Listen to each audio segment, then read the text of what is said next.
can see that there are tensions from an ultimate policy direction for reform. There are competing strands within the party. I think any party that doesn't make explicit what it stands for runs the risk of people joining who believe it stands for something completely different. Hello, and a warm welcome to the Reform Party podcast. I have some exciting news today because I can announce that in future it won't just be me. I will be joined, in fact, by not one but two co-presenters. And I have these today with me today. So can I welcome, please, Nick Goulding and Wendy Whitaker-Large. Welcome both. Welcome to the podcast, and I hope you'll have many successful podcasts in the future. Can I ask you, first of all, what do you have a vision for it? Where do you think we should be taking this? Well, first of all, thank you so much, Ken, for inviting me and your very warm welcome. I'm really looking forward to working with you and Nick to develop the podcast, to widen our audience, to broaden the reach of the podcast, and to cover some of the topics that I think our listeners and viewers are going to want us to cover. So I think there are lots of topics we could cover. I mean, if you're anything like me, I kind of eat, sleep, breathe politics, particularly at the moment, because we're in such a crossroads in what's happening in Great Britain at the moment. So there are a number of different areas we're going to cover, and I believe that with your input and Nick, and together as a small team, I think we're going to make this a very exciting, interesting and relevant podcast. So some of the areas that I'm looking forward to getting involved with: interviewing people, whether it's some of the big names in reform or whether it's some of the people who are working on the coal face in local councils, finding out what they're doing, finding out where the challenges are, finding out how they're solving some of those problems. I think that's going to be a really interesting topic and really interesting area that we're going to cover. I'm also interested in policy and some of the developments in policy that we're going to be seeing coming through from the party as we head towards the general election. I'm also interested to discuss some of the topical issues of the day. Every week there seems to be a new announcement or a new demise from one of our opposition parties. And I think as a podcast, it would be great if we can jump on some of those, pull them apart, analyse them a little bit, and understand what's really going on. And also understand how, from a reform perspective, we can capitalise on some of those problems and mistakes that the opposition is making. That's good. Nick, you've been on the podcast a couple of times, so you're not completely new to it. What does that vision that Wendy's just outlined that sort of chime with you? Yeah, I think all I'd really add to that is I'm hoping we're going to be able to shine a light on local reform activity, how we're doing in all of those councils that we've either taken control of or are forming the administration, but then again, those councils where we're in opposition, both where we have just one or two councillors, but also where we've got a sizable minority, so that we can spread understanding of where our colleagues in different places and how our colleagues in different places are dealing with the challenges that they're faced with. And increasingly, as we see more councils falling to reform, that will become a more and more prevalent theme. And I think it's very important that we learn from the early trailblazers and indeed provide a platform where some of them can pick up ideas from others of them. But also the voluntary party, how different branches, constituencies are preparing for the battle, both in terms of the legwork they're putting in to ensure that they're battle ready for elections as they come up, both local elections, but obviously most importantly the general election in, shall we say, 28 or 29. I know Nigel said at the conference that maybe it could be 27. I think that's not impossible now, whereas a few months ago I would have said it was impossible. It's possible, but I think it's an unlikely eventuality. Although, as we've seen just in the last week with the implosion, apparently, of your party, the continued travails of the Labour Party, And as we look forward to in particular, the Welsh Senedd elections and the Scottish Parliament elections next year, I think we're in unprecedented political times. So we have to be ready, like Robert the Bruce, to try again at every opportunity. Yes, I mean, there was a poll out this week which said that we were on 34 points, Labour and the Conservative both on 16. So it put us 18 points ahead of any other party. Now, that's obviously a very strong position, but there's a long time to go before, as you say, the next general election. What do you think the threats are to reform that we could lose that lead? Well, one person who's very interesting on the subject, coming from a particular perspective, is our new defector, Mr. Kruger, the MP for Devizes. And he's done a few podcasts over the last day or three since his defection. And you can see that there are tensions from an ultimate policy direction for reform. There are competing strands within the party. But that what he was highlighting is that the elements which bind us together in terms of restoring the traditional governance of the country, of putting Parliament in charge rather than the officials and the judiciary, are absolutely essential whatever direction policy might take. And that falling out at this stage over policy would be a really, really stupid thing to do. And we have to concentrate on the main task at hand, which is regaining control of the country, which in a sense is what neither of the political parties in power did after Brexit, because the people gave the politicians the ability to retake control of our destiny, and the politicians failed to grasp that nettle. And so, in my view, the most important thing that the next government can do, even more important than stopping the flow of illegal migrants, even more important than addressing net zero, and any other single issue you might care to mention, is ensuring that it's the politicians elected by the voters who actually determine what goes on in this country. And at the moment, we're very far from that position. So in terms of threats, you can see with the way that Mr. Lowe and Mr. Habib fell out with the party, in theory on policy grounds, in practice I think a lot to do with personalities and the failure to want to work as a team.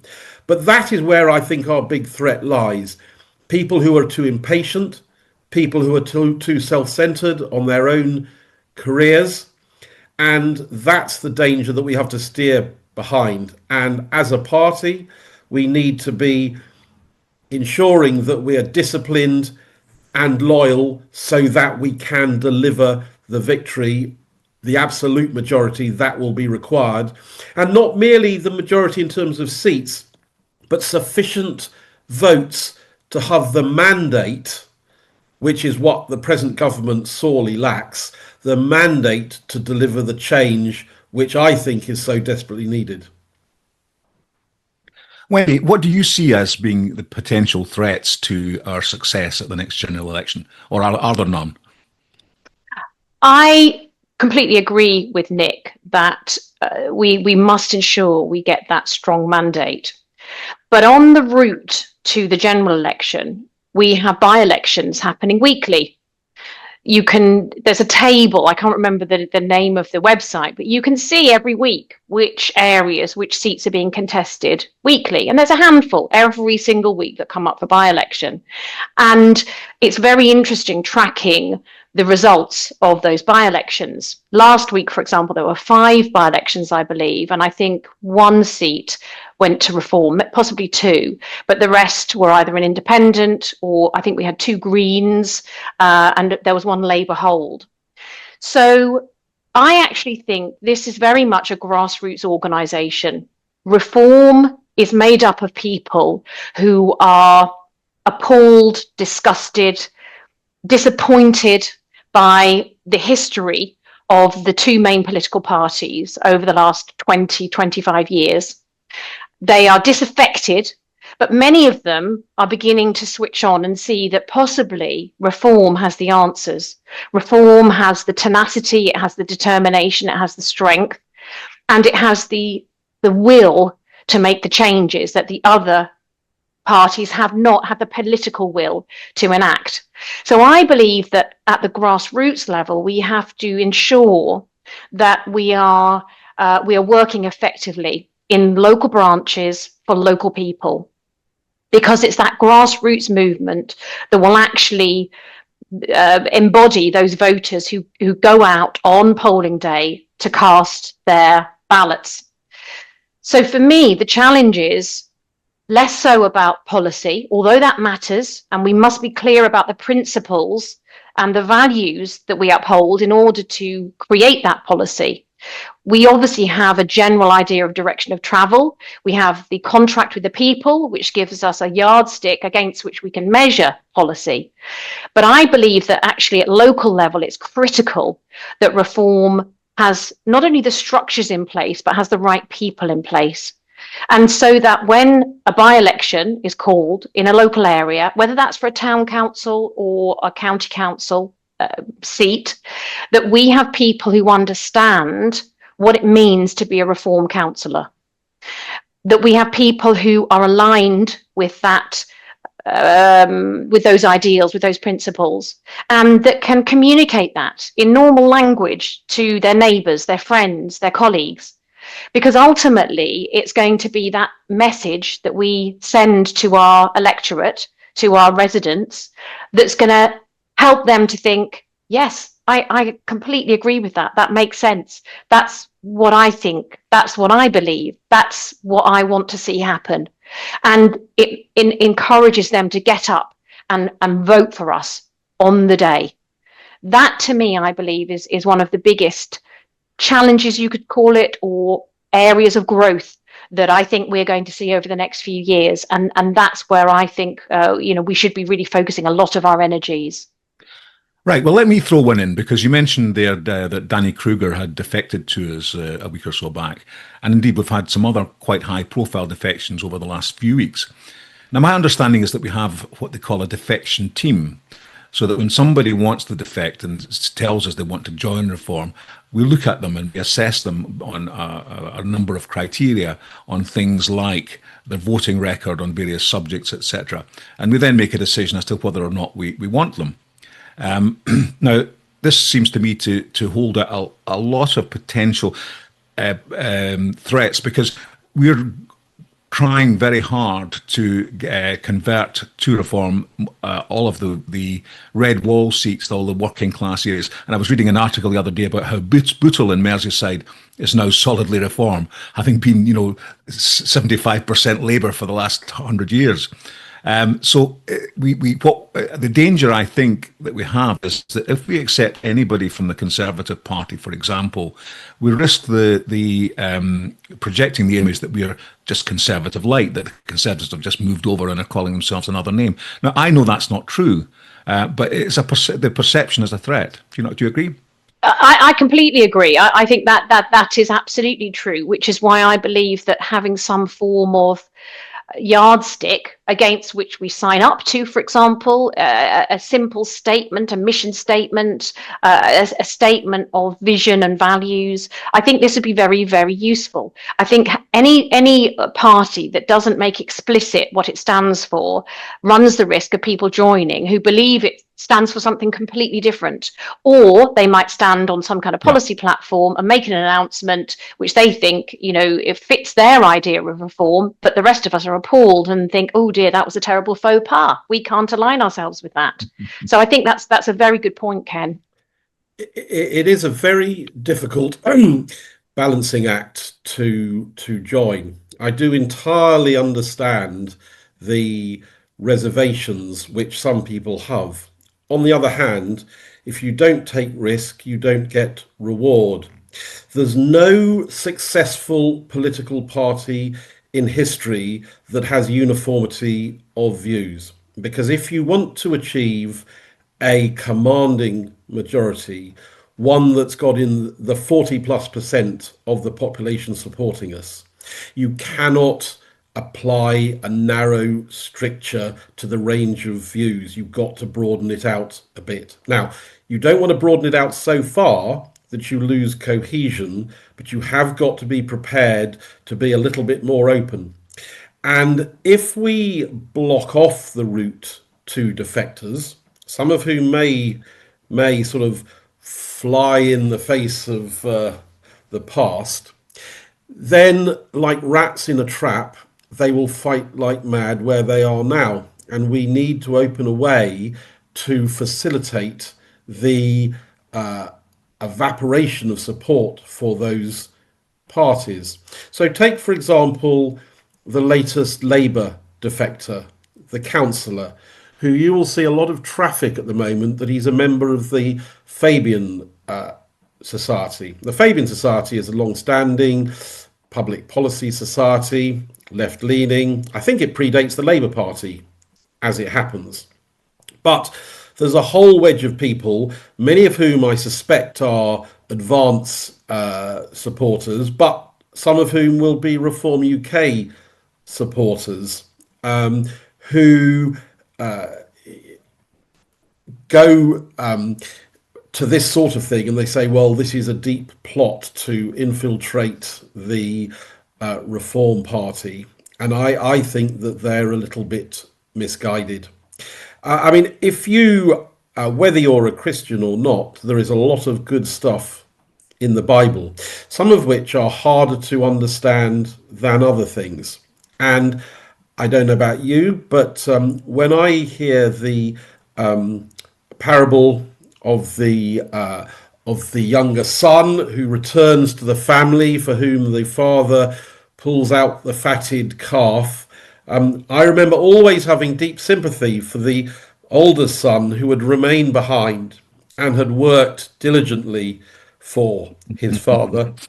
And yet he saw his younger brother who'd dissipated his share of the inheritance and disappeared off with wine, women and song, squandering the money.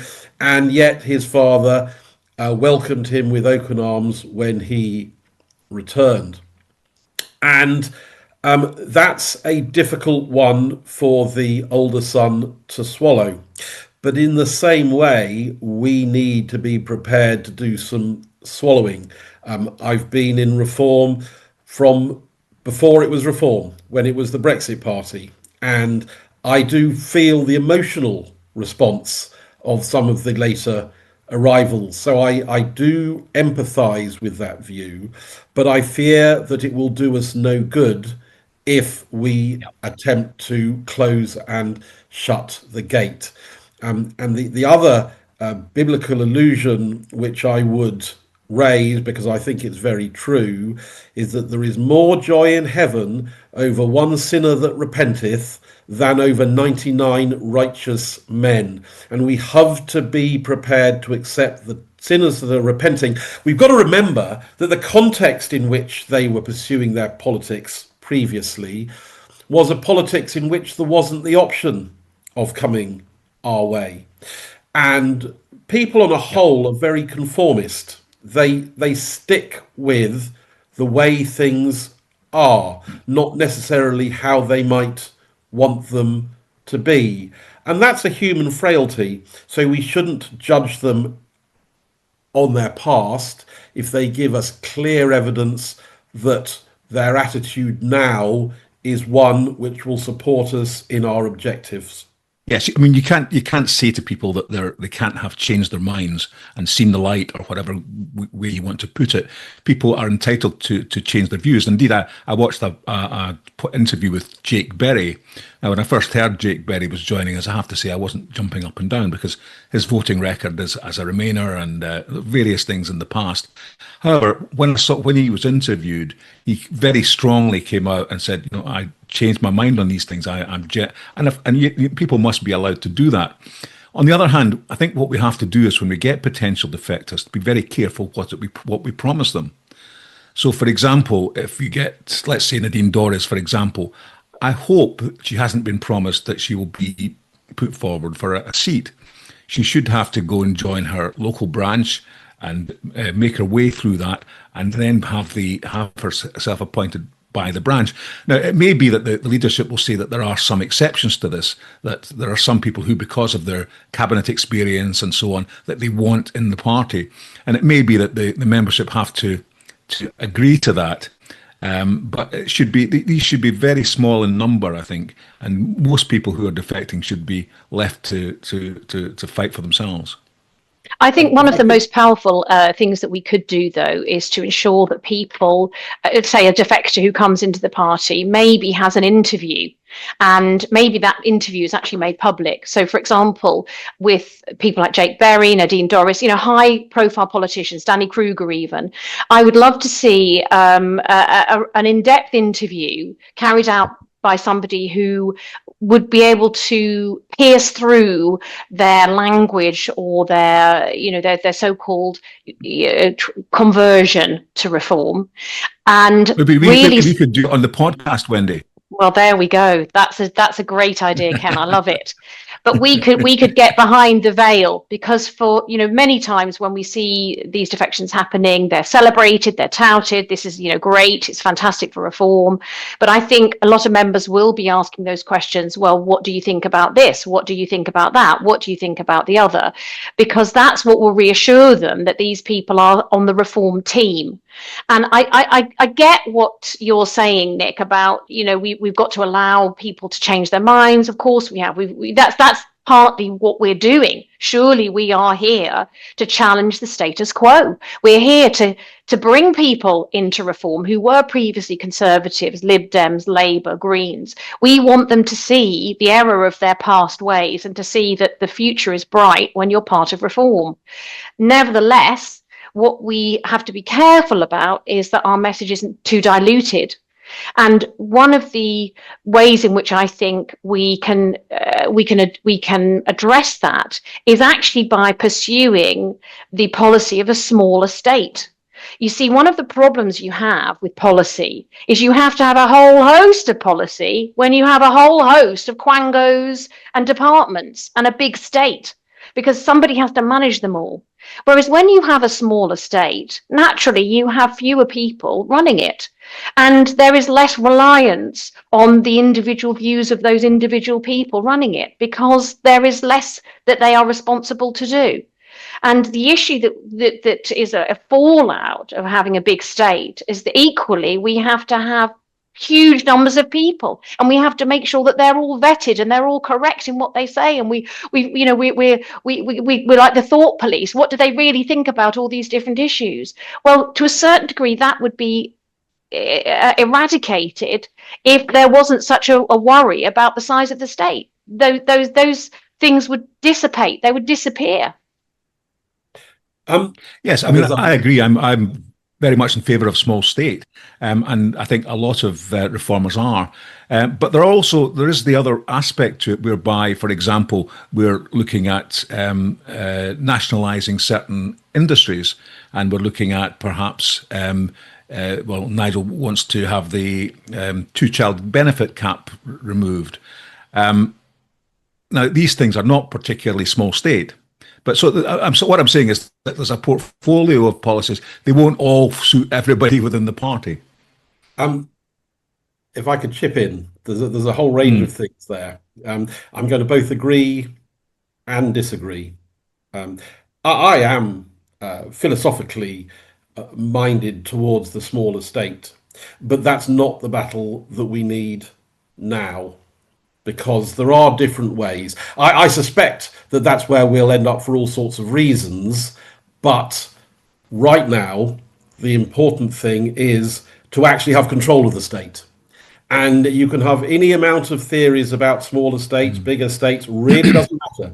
But as long as the politicians, the elected politicians, don't have control, it's all cloud cuckoo land stuff. So the first point I'd make is it's a debate that we need to have later, not earlier, and that we need to concentrate on the two things, which is delivering control of the state under a Farage prime ministership delivered with a large majority. And when it comes to delivering that majority, the question as to who are parliamentary candidates is critical. So if I return to the point about the defectors, no one has been promised a parliamentary seat or to be a prospective parliamentary candidate, with the sole exceptions of sitting MPs. And I think that does make sense.